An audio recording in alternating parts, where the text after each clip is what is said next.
Complete इल्मुल अस्बाब in just 5 minute. इल्मुल अस्बाब ये इल्म तिब की वो ब्रांच है, वो शाख है जिसमें हम सेहत और मर्ज के काउज के बारे में बात करते हैं। काउज का मतलब अस्बाब। That is it is a branch of medical science in which we deals about cause of health and diseases. ये आपका डेफिनेशन हो जाएगा इल्मुल अस्बाब का। सेकेंड है असबाब, सबब की जमा होती है, सबब बोलते हैं काउज को। अब बात करते हैं सबब की। सबब क्या है? तो सबब पहले से भी हो सकता है, ठीक है, जिसकी वजह से बॉडी के अंदर कोई नई हालत पैदा हो सकती है, या फिर जो हालत है वो हालत कंटिन्यू रहेगी। फॉर एग्जांपल, अगर आप हेल्दी हैं और आप हेल्दी रहने के लिए जो भी क्राइटेरिया है वो फुलफ़िल कर रहे हैं, मतलब आपका लाइफ स्टाइल सही है, आप सही डाइट ले रहे हैं, जो भी हेल्दी रहने के लिए क्राइटेरिया है वो अगर आप फुलफ़िल कर रहे हैं तो आप हेल्दी रहेंगे। ऑन द अदर हैंड, आप हेल्दी थे लेकिन आपको कोई बीमारी हो गई।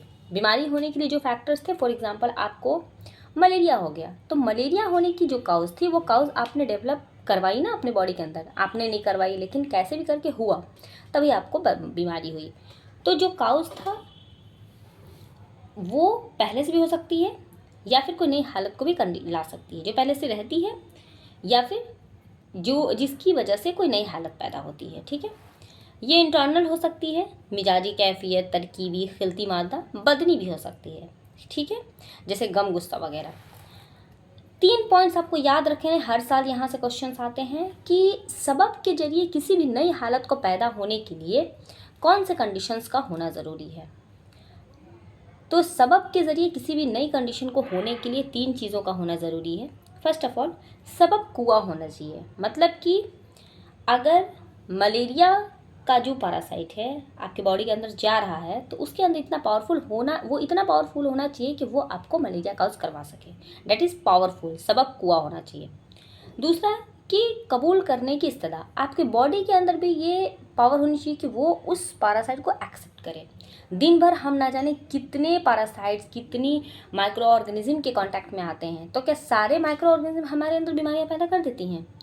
तो आंसर है नॉट। तो इसका मतलब ये हुआ कि कबूल करने की भी इस्तेदा होनी चाहिए, यानी कि रिसेप्टर पावर आपकी बॉडी के अंदर होना चाहिए। इसके अलावा है वक्त, उतना वक्त भी मिलना चाहिए। फॉर एग्जाम्पल, अगर हल्का गर्म पानी आपके बॉडी के ऊपर किसी ने डाल दिया तो आप जलेंगे नहीं। हल्का गर्म पानी अगर आप कितने भी देर तक डालेंगे तो क्या आप जल जाएंगे? नहीं जलेंगे। लेकिन अगर बहुत गर्म पानी बहुत कम टाइम के लिए आपकी बॉडी के ऊपर डाला जाए तो भी आप नहीं जलेंगे। बहुत इतना फ्रैक्शन ऑफ सेकेंड के लिए है कि आप उसे फील ही नहीं कर पाए।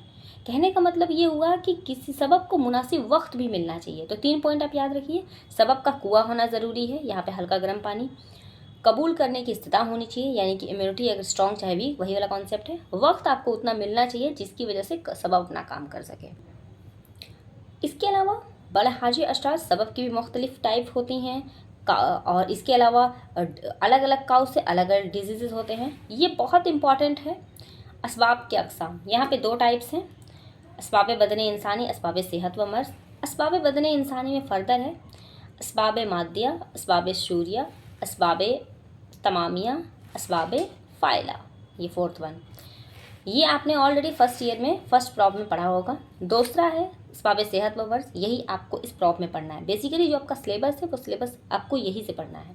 असबाब साबका, असबाब वासिला और असबाब बादिया, ये सो खारजिया भी बोलते हैं। इसका कंप्लीट वीडियो आपको मिल जाएगा, सेम यही टॉपिक आपको फुल वीडियो आपको मिल जाएगी, जिसका लिंक आपको यहीं पे मिलेगा। मिलता है नेक्स्ट वीडियो में।